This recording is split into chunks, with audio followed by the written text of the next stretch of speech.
임상심리 전문가들 시즌 3 우리는 센스장입니다. 자, 오늘 부모를 위한 심리학 시간입니다. 오늘은 아이들의 스마트폰 사용에 대해서 좀 얘기를 해볼까 해요. 스마트폰 사용 어떻게 해야 될 것인가에 대한 주제로 진행을 해보도록 하겠습니다. 세미는 어떻게 하고 있나요? 이거 진짜 어려운 문제인 것 같아요. 제일 힘들 것 같은데. 제일 힘든데 생각해보니까 아이가 어릴 때랑 지금 제 아이가 초등학교 지금 2학년인데 지금이랑 조금 다른 것 같아요. 맞아요. 달라지죠. 어릴 때는 뭔가 얘기를 해도 말을 잘 못 알아들으니까 약간 사실 또 아이가 항상 같이 놀아줘야 되잖아요. 어릴수록. 그러다 보니까 제 시간을 벌기 위해서 스마트폰을 좀 보여줬던 것 같아요. 그게 사실 제일 많지 않는가. 그럼 혼자 죄책감을 느끼는 거죠, 맞아. 사실. 근데 그 당시에 이렇게 한 두세 살 됐는데 스마트폰을 이렇게 손가락으로 이렇게 넘기는 거 그치. 넘기는 거죠. 그런 걸 보면서 우리 애들 천재 아니야? 아, 이러고 다들 비슷하지 않아요? 그쵸. 스티브 잡스가 되려나 보다. 네. 그런 생각이 들 때도 있었죠. 근데 스티브 잡스가 천재인 거지. 쉽게 이렇게 할 수 있도록 만든 걸 보니까. 그렇죠. 근데 그거 아세요? 음. 스티브 잡스는 자기 아이들한테 절대로 스마트폰을 안 맞아요. 줘요. 온 세상의 사람들을 다 쓰게 만들어 놓은 그러니까 너무 이기적인 거 아니야? 맞아요. 사파는요? 저는 지난번에도 말씀드렸지만 유아기 때는 사실 기억이 안 나고. 진짜 또 기억 상실설인가요? 네. 근데 저는 첫째는 사실은 이 아이한테 스마트폰을 어떻게 해야 되는지에 대해서 고민을 별로 안 해본 것 같아요. 근데 이제 둘째는 초등학교 1학년 때 이제 뭐 이렇게 방과후도 시키고 피아노, 태권도 이런 데 보내고 그러다가 애가 하기 싫다 그래서 2학년 때는 아무것도 하기 싫대요. 그래서 아무것도 안 시켰어요. 그랬더니 학교가 끝나고 집에 가서 이제 그 당시에 이제 옆에 할머니 집에 가서 하루 종일 이제 스마트폰만 하고 있는 거죠. 네. 근데 진짜 맞는데 아이들이 이렇게 스마트폰을 하는 이유가 할 일이 별로 없을 때 그럴 때 사실은 시작이 되는 것 같기도 하거든요. 할 일이 많으면 애들이 스마트폰 안 해요. 그래서 저는 그냥 처음에 놔뒀죠. 예. 저도 부모님들한테 맨날 놔두라고 하니까. 그래가지고 이제 놔뒀는데 계속 진짜 스마트폰만 하고 있는 거예요. 그러다가 제가 어느 날 이렇게 스마트폰 말고 다른 걸 좀 하게 해야 되니까 이제 옆에 이제 친한 척하면서 이렇게 가가지고 바로 이거야. 아들한테 제가 친한 척을 하는데 나들도 그래. 아들이 저를 정말 무슨 벌레 보듯이 뒤로 물러서 확 밀쳐내. 야, 그래가지고 제가 이거는 심각하구나. 많은 아버님들의 실수죠, 생각해보면. 내가 친한 척하면 친해질 거야. 그렇지. 언제든지 얘가 올 거라고 생각했는데 내가 친한 척하면 친해지겠지. 내가 안 해도 그렇지. 제가 그때 이거는 내가 그냥 웃으면서 넘길 일이 아니다라고 그때 딱 생각이 들어서 제가 그때 당시에 9시에 퇴근을 했었는데 바로 줄였어요. 6시 퇴근으로 딱 줄이고 6시 퇴근 딱 해가지고 저녁에 가서 그 3시간 9시에 원래 퇴근이었으니까 그 3시간을 애랑 무조건 놀아줘요. 그래서 근데 제가 그때 애랑 탁구를 쳤거든요. 근데 탁구를 못 치죠. 애가 초등학교 2학년인데 어떻게 탁구를 쳐? 2학년. 네. 그럼 탁구장에 가서 저는 탁구를 치고 싶었지만 얘가 놀자 그러면 탁구장에 가서 그냥 이렇게 뛰어놀았어요. 탁구장을. 그리고 얘가 탁구를 서로 이렇게 쳐야 되잖아요. 네. 근데 얘는 탁구로 야구를 하는 거예요.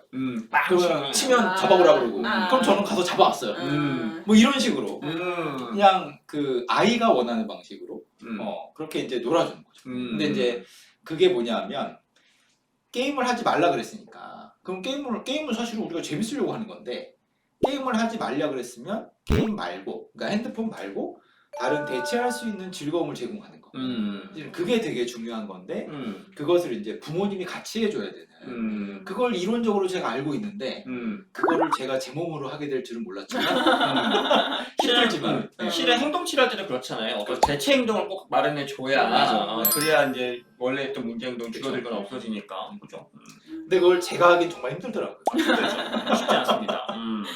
보니까 정말 건강하게 네. 조절이 된 것 같은데요. 사실 우리가 문제 행동을 줄이는 방법 중에 이 문제 행동 자체를 수정하는 것도 있지만 사실은 긍정적인 행동을 그렇지. 늘리는 것도 굉장히 맞아요. 좋은 방법이거든요. 의외로 훌륭한 아버지인데요. 왜요?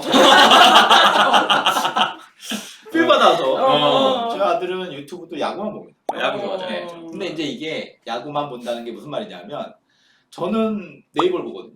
그러니까 문자로 본다는 얘기죠. 뉴스로. 음. 그런데 저희 아들은 유튜브로 영상을 통해서 정보를 보는데 저보다 야구에 대해서 아는 게 더 많아요. 맞아요. 실제로 제 아들도 로봇이나 과학을 엄청 좋아하거든요. 근데 진짜 모르는 게 있으면 구글한테 물어봐요. 그래서 저는 책으로 정보를 얻는데 아들은 유튜브로 얻는 거죠. 요새는 영상으로 다 정보를 얻더라고요. 그러니까 너무 신기해요. 저도 사실은 그래서 예전에는 저기서 뭐가 있겠어 싶었는데 저도 요즘엔 유튜브에서 맞아요. 노트북 같은 거 살 때도 유튜브 먼저 뒤지고 이렇게 되는 것 같습니다. 그러면 쌤은 어떤 식으로 좀 조절을 하게 됐나요?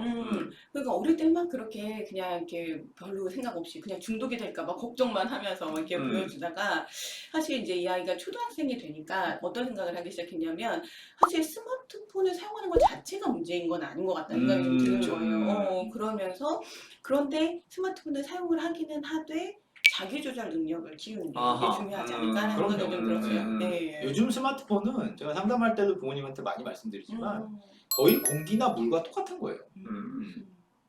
저도 뭐 맨날 스마트폰 들고 사는데 그래서 저는 이렇게 아들이 막 그런 말은 해요. 엄마 나는 맨날 24시간 내내 컴퓨터만 하고 싶어. 무섭죠? 그런 말 들으면 처당하지? 엄마 어린이날에는 24시간 동안 컴퓨터 해도 돼? 뭐 이렇게.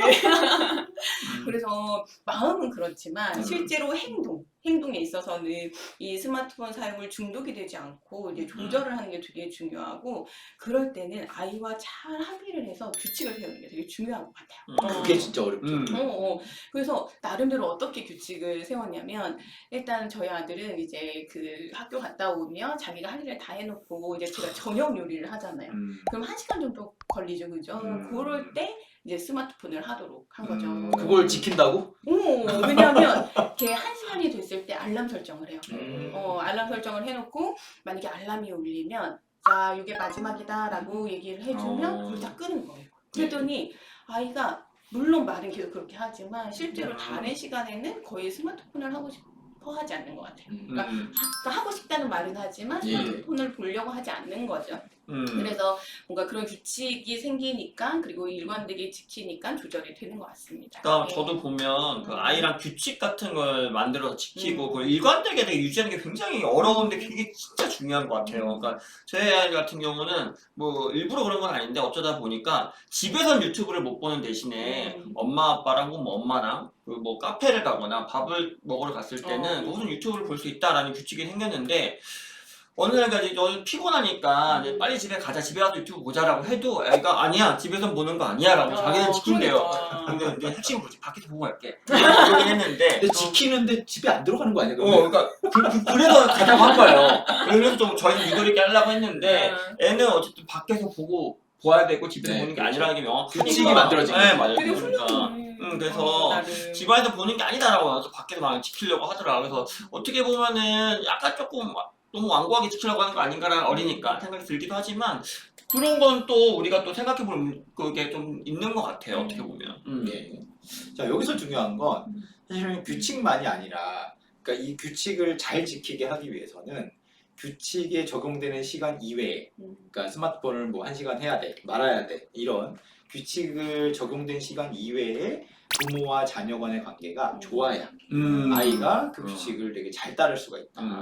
그러니까 지금 이제 두 분 말씀하신 것처럼 규칙을 보면 뭐 안 된다, 된다 뭐 이렇게 하는 게 아니고 아이가 지금 약속을 잘 지킨다고 두 분 말씀하셨는데 저는 그럴 것 같아요. 이걸 보시는 분들이 어떻게 이렇게 애들이 잘 지키나? 막 이렇게 보실 수도 있을 것 같은데 사실은 이렇게 규칙이 잘 지키려면 부모님들이 이 규칙과는 별도로 아이들한테 평소에 아이들과 즐거운 시간을 많이 보내고 아이들한테 상당히 친절하게 하고 이런 되게 엄청난 노력들을 아마 많이 하셨을 거라고 생각을 합니다. 갑자기 그 얘기를 듣니까 너무 위로가 아니 왜냐면 사실 이게 그래도 아들하고 관계가 좋다라고 하는 칭찬처럼 들리는데요. 왜냐면 저는 생각해보면 아이를 키울 때 정말 나를 갈아 넣었다 맞아요. 근데 이 말이 너무 진짜 절묘한 말이라고 생각이 들었거든요. 근데 그만큼 아이와 관계가 좋아졌고 그래서 사실 이 스마트폰 얘기를 하고 있지만 사실 아이와 그런 관계를 기반으로 무언가를 합의하는 건 매우 중요한 것 같습니다. 아까 사파도 얘기했지만 그러니까 저절로 친해지는 건 진짜 아닌 것 같아요. 그렇다고 뭐 같이 있는 시간이 많다고 친해지는 것도 아닌 것 같아요. 그래서 같이 저 같은 경우도 나랑 좀 친해지려고 같이 시간을 그냥 단순히 보내는 게 아니라 같이 애가 원하는 거를 아이가 하고 싶은 거 위주로 그렇지. 엄청 하는 게 중요하더라고요. 그러면 애가 되게 자기가 하고 싶은 게 욕구도 해소되고 막 이렇게 기분도 좀 나아지고 하다 보면 그러다 보면 뭔가 좀 제재를 하거나 뭐 혼내거나 그래도 뭐 여전히 금방 돌아서 뭐 친해지고 그 관계 유지되는 것 같다라는 생각이 들더라고요. 그럼요. 음. 네, 즐거운 시간에 그러니까 아이와 부모가 정말 딱 되게 즐거운 시간. 그 시간이 뭐 너무 많으면 좋지만 많지 않더라도 주기적으로 부모와 아이가 정말 즐거운 시간을 어느 정도 확보해 놓는 거. 네, 이게 되게 중요한 것 같습니다. 근데 그 두 분도 보시면 그 일관성을 지키는 게 굉장히 어렵지 않나요?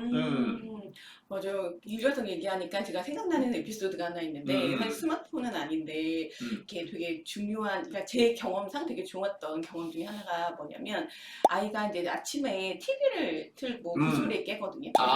우리 봐야 되는데. 그러니까 근데 이제 너무 각성되는 것 같기도 하고 그래가지고 아이랑 이게 우리가 내일부터는 이 TV를 보지 말고 일어나자. 이제 얘기를 어려울 한 거예요. 텐데. 쉽지 않아. 나름대로 했어요. 자기 하겠다 네. 얘기를 했어요. 근데 당연히 그 다음날 일어났더니 난리 났지. 엄청 때를 쓰는 거죠. 힘들죠. 학교 가야 되는데 이제 곧 집에 안 간다 그랬겠지 또. 그죠. 그러니까 마음이 그 순간에 어떻게 되냐면 그래 빨리 이제 TV를 보여주고 빨리 이 상황을 해결하고 아이를 이제 학교를 보내자 이런 마음은 들었지만 그 순간. 그 순간 그렇지만 아이랑 일단 약속을 했으니까 일단 때를 쓰도록 그냥 내버려두고 일단 시간 됐을 때 그냥 학교를 딱 보내는 거죠. 이거 진짜 중요한 것 같아요. 애를 때를 쓰도록 약간 냅두는 것도 되게 중요한 것 같아요. 근데 그 순간에 이게 잘했나 이제 맞아요, 싶었는데 맞아요. 근데 그 다음날부터는 정말로 TV를 보겠다는 말을 안 하는 거예요. 아이고, 그러니까 때를 써도 이건 안 되는구나 라는 걸 학습을 한 거죠. 그래서 되게 중요한 게 뭐냐면 일단 규칙을 정한 다음에는 일관성을 유지하는 게 되게 중요한데 그러려면 어떻게 해야 되냐. 어떤 엄마의 순간의 편안함이나 혹은 아이가 막 때를 쓸 때 그 감정을 그렇지. 내가 너무 빨리 해결해주지 않으려고 하는 거 이게 되게 중요하다는 거죠. 예. 그러니까 여기서도 아이랑 약속을 정하고 나서 아이가 지키지 않으려고 할 때 부모가 일관적으로 대처를 해야 되는데 사실은 여기서 일관적으로 대처를 하면 아이는 힘들거든요. 그 순간 TV를 보고 싶은데 못 보니까. 근데 그 힘듦을 견디게 해주는 게 뭐냐면 이 약속 이외의 시간에 부모님이 아이랑 정말 즐겁고 편안한 시간을 많이 보내는 거. 네, 그랬을 때 아이가 그때 느끼는 고통을 또 아이도 좀 잘 견딜 수 있는 뭐 그런 상황이 될 수 있을 것 같습니다. 사건 애가 좀 크니까 중고등학생 그 자녀를 좀 사건 어떻게 하고 있나요? 사실 저희 애들은 저는 저희 아이들이 지금 2살 차인데 작은 애가 초등학교 4학년 그 정도일 때부터 스마트폰의 어떤 시간 규제나 이런 거에 대해서는 얘기를 해본 적이 없어요. 네, 별로 이렇게 자연스럽게 그냥 그렇게 됐던 것 같고 근데 이제 중요한 건 스마트폰 사용 시간을 많으냐 적으냐 뭐 하루에 몇 시간 하느냐 이게 중요한 게 아니라 얘가 지금 할 일을 하느냐 얘가 할 일이라는 게 학교 가는 거 그리고 뭐 공부 뭐 학생이니까 공부하는 거 자기 맡은 일을 하는 거 그래서 자기가 해야 될 일을 하고 있다면 사실 스마트폰에 대해서 별로 이렇게 얘기할 게 없죠. 근데 이제 아이들이 뭐 그냥 다행히 그냥 다른 생활은 잘 하고 있으니 스마트폰에 대해서 별로 이렇게 얘기를 뭐 해라 마라 이런 얘기는 안 했던 것 같고요. 평소에 좀 공을 많이 들이시니까 이렇게 되는 게 아닌가요? 아까 계속 말씀드린 것처럼 그러니까 아까처럼. 예, 저는 아이가 이렇게 누워가지고 물 떠오라 그러면 물 떠다 주고 그러니까 잘. 네! 이러고 아빠 라면. 그러면 끓여다 받쳐야지. 평소에 잘하고. 이게 어렵죠.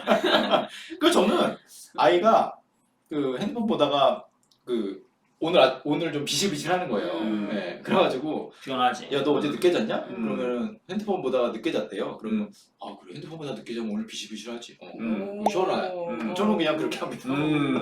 그러니까 뭐 이렇게 뭐 사파 얘기를 들어봐도 그렇고 이제 점점 스마트폰 하는 것 자체가 문제인 건 아닌 것 같아요. 그러니까 오히려 우리가 부모로서 걱정을 하는 건 이 스마트폰을 하느라고 해야 할 많은 일들을 하지 못하는 게 사실은 문제인 거죠.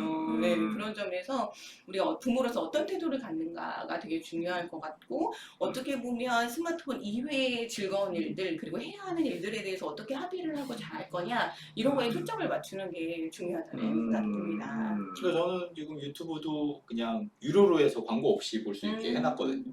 근데 유튜브는 사실은 그 여가 시간을 쓰는 거란 말이죠. 여가는 되게 즐거워야 되잖아요. 그래서 여가를 좀 편하고 즐겁게 예, 해놨을 때 뭐 아이들이 할 일을 할 때 좀 더 또 편하게 좀 쉬었으니까 예, 할 일을 할 때 좀 편하게 할 수 있겠다 라는 생각에서 예, 그렇게 하고 있습니다. 그러면 이제 스마트폰 중독되는 케이스들도 이제 가끔 남자들로 보실 거 아니에요? 뭐 스마트폰 중독 케이스는 어떤 식으로 상담을 하시나요? 저는 개인적으로 중독 케이스가 참 어렵다고 생각이 들거든요. 왜냐하면 중독이라는 행동은 겉으로 드러나는 문제고 그래서 우리가 해결하는 방법도 어떻게 보면 가장 1차적인 방법은 그 행동에 대한 개입일 수 있어요. 그런데 사실 중독 문제는 여러 가지 문제가 복합된 결과물? 결과죠. 네, 그런 생각이 되게 많이 들어서 어려운 것 같아요.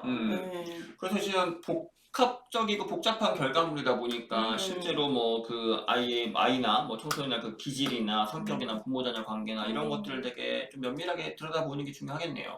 그게 굉장히 중요한 것 같아요. 그래서 전반적인 그 아이를 둘러싼 이제 그 사람의 개인의 문제뿐만 아니라 환경적인 것까지도 평가를 하는 게 필요하고 특히나 아이들이 이렇게 똑같이 스마트폰 중독이다라고 해서 왔을 때 그 스마트폰을 하면서 뭘 하는지를 좀 잘 물어봐야 되는 것 같아요. 그러니까 게임에 몰두를 하는 경우와 뭐 SNS 하면서 친구들하고 뭔가 사람들하고 관계를 맺으려고 하는 거랑 사실 문제가 다를 수 있거든요. 그러니까 예를 들면 이렇게 SNS를 하면서 이렇게 몰두를 하는 아이들 이렇게 잘 보면 사실은 현실에서 관계가 되게 어려운 아이들이 많아요. 그래서 현실에서는 오히려 또래들이 별로 없고 친구들이 별로 없어 혼자 지내는데 SNS에서는 오히려 뭔가 이렇게 되게 활발하게 관계를 맺는 경우가 되게 많거든요. 그러니까 어떻게 보면 그런 경우는 스마트폰 중독 자체가 문제일 수도 있지만 이 관계에서 그러니까 현실에서 해결되지 않는 관계에 대한 욕구를 어떻게 해결할 건가 이 적응적인 방식을 찾아주는 게 되게 중요할 수 있는 것 같아요. 그 아이에 맞는 좀 맞춤 형식이 좀 중요하다고 네, 말씀하시는 저는 좀 것 같아요. 그렇게 개입을 하는 것 같아요. 네. 사파 같은 경우 어떻게 하나요? 저는 뭐 아까 이제 그 중학생 이상 청소년들은 지금 이제 세미가 말한 그 정말 개인이 결핍된 게 무엇인가 그런 것들을 보는 게 되게 중요한 것 같고 저는 초등학생 이런 친구들은 사실 스마트폰 중독이라고 부모님이 표현하실 때 그 스마트폰을 많이 한다는 거죠. 그랬을 때 저는 같이 합니다. 상담 시간에 그냥 게임 유튜브 핸드폰 가져오라 그러고 대부분 이제 밖에 어머님이 가지고 계시거든요. 그러면 야 가서 가져와 그래가지고 가져오라 그래서 너 무슨 게임 하냐 그러고 그리고 유튜브도 게임 안 좋아하는 애들은 또 유튜브 본다 그러면 너 뭐 보냐 또 유튜브 본다 그러면 저는 그냥 제 노트북 화면 더 크니까 그걸 같이 틀어놔요. 그리고 같이 봐요. 근데 참 재밌는 게요. 한 3번 정도를 게임을 같이 하거나 한 3번 정도 아이가 보고 싶은 유튜브 이렇게 같이 보잖아요. 그러고 나면 이제 제가 물어봅니다. 이제 한 3, 4회쯤 오면 제가 야 오늘 유튜브 볼래? 선생님이랑 보드게임 할래? 오늘 너 그 핸드폰 게임 할래? 선생님이랑 보드게임 할래? 이렇게 이제 물어보죠. 그러면 대부분은 애들이 보드게임 한다고 막 상호작용이 좀 더 필요한 걸로. 그렇죠. 그런 거 자체가 그럼 실은 어떤 식으로 개입을 하신 건가요? 그러면? 이게 이제 나름 이론이라고 한다면 나름 원리라고 한다면 일단은 2가지 정도 생각을 해볼 수가 있는데 일단 친해져야 됩니다. 라포를 좀 사는 거죠. 그러니까 이 아이가 어떤 핸드폰을 안 하고 뭔가 바른 생활을 하는 건 이 아이가 지금 안 하는 걸 하게 만들어야 되는 거잖아요. 그러려면 일단 친해져야 돼요.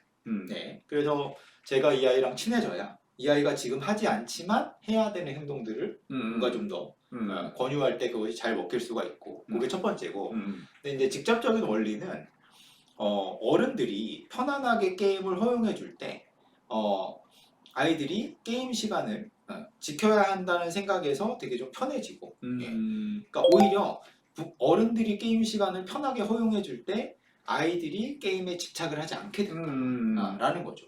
왜냐하면 지금 막 못하게 하잖아요. 못하게 하는 사람이 게임을 가끔 시간을 딱 정해서 엄격하게 지키면 애들이 요번에 못하면 그러니까 기회가 있을 때 못하면 못한다는 생각에 한번 할 수 있을 때 막 끝까지 하는 거예요. 근데 어른들이 게임을 시간을 편하게 해줄 때 아니 지금 안 하면 다음에 하면 되니까. 그치. 그러니까 마음이 여유가 생기는 거죠. 그러니까 오늘 게임 할 때 막 집착해서 할 필요가 막 없어지는 뭐 그런 상황인 것 같습니다. 마치 뭐 로미오와 줄리엣 그 딱 맞네. 그 둘이 반대하지 않고 그냥 사귀게 맞아. 냅뒀으면 금방 깨졌을 거예요. 그렇죠. 네. 뭐 이런 얘기 갑자기 생각이 맞아요. 나요. 딱 그 얘기예요. 그렇군요. 네. 실은 이제 연구들을 좀 보면은 네.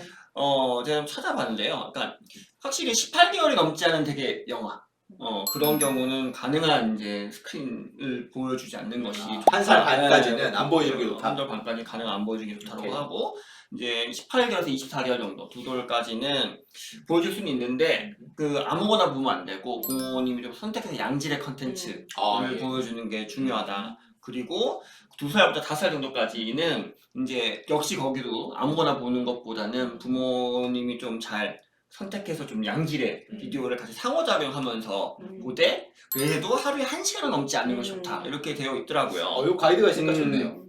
그리고 6세 넘어가면 이제 실제로 그 유튜브나 이런 거를 보는 시간보다 그게 다 이제 해야 될 것들에 대해서 이제 아까 우리가 얘기했던 것도 하기 그쵸. 시작하게 되니까 그걸 좀 더 잘 챙기는 게 좀 더 중요하다고 얘기해요. 절대적인 시간을 정하기보다는. 그리고 한 가지만 더 말씀드리면 연구를 또 보면 그 부모님들이 오히려 핸드폰이나 이런 거를 많이 하시면 아이와의 그 아이 시간과 상관없이 관계질이 굉장히 저하된다고 해요. 죄책감이 같으네요. 네. 그러니까 저희도 좀 작작해야 됩니다. 그렇죠. 확실하게 얘기하면 저희 작작해야 돼요. 네, 우리 한번 우리 계속 보고도 보지 말라고 하면 안 돼요. 그렇죠. 네, 그렇습니다. 이거 연구 결과니까요. 네. 뭐 여기까지 할까요? 아이고 네, 예 알겠습니다. 알겠습니다. 자 여기는 임상심리학회입니다. 자 이제 그만 봐요. 꺼.